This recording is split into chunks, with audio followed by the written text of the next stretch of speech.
Police officer जिसने पगड़ी पहना है उसको आप खालिस्तानी बोल रहे हैं क्योंकि वो अपनी ड्यूटी कर रहा है। પશ્ચિમ બંગાળમાં છેલ્લા કેટલાક દિવસથી મહિલા ઉપર અત્યાચારના મામલે સૌથી વધારે રાજનીતિ ગરમાઈ રહી છે। ભાજપ સતત પશ્ચિમ બંગાળમાં મમતા બેનર્જી સરકાર સામે પ્રદર્શન કરી રહી છે। આવું જ એક પ્રદર્શન ચાલી રહ્યું હતું। ભાજપના મહિલા કાર્યકરો પ્રોટેસ્ટ કરી રહ્યા હતા અને આ પ્રોટેસ્ટ વધારે ઉગ્ર બન્યું ત્યારે પોલીસના જવાનો તેમને સમજાવવા પહોંચ્યા। ઉગ્ર ભીડ અને પોલીસના જવાનો વચ્ચે તકરાર થતા આઈપીએસ અધિકારી જસપ્રીત સિંહ પણ ત્યાં પહોંચ્યા હતા।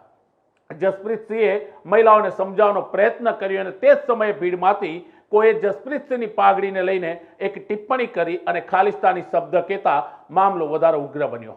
આ ખાલિસ્તાની કહેતા જસપ્રીત સિંહે પણ પોતાની ભાષામાં જવાબ આપ્યો કે તેમણે પાઘડી પહેરી છે એટલે શું તેઓ ખાલિસ્તાની છે। તેમણે તે પણ કહ્યું કે કોઈ મુસ્લિમ જો સામે આવે તો શું તમે તેને પાકિસ્તાની કહેશો। આ વાતનો વિડીયો હવે વાયરલ થઈ રહ્યો છે। સોશિયલ મીડિયામાં આ વિડીયો શેર થઈ રહ્યો છે। એટલું જ નહીં, હવે આ મુદ્દાનું રાજનીતિકરણ થયું છે।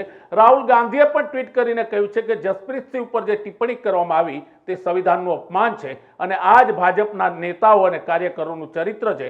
તો કોંગ્રેસના નેતાઓએ કહ્યું કે બીજેપીએ જસપ્રીત સિંહની માફી માંગવી જોઈએ। क्या बोला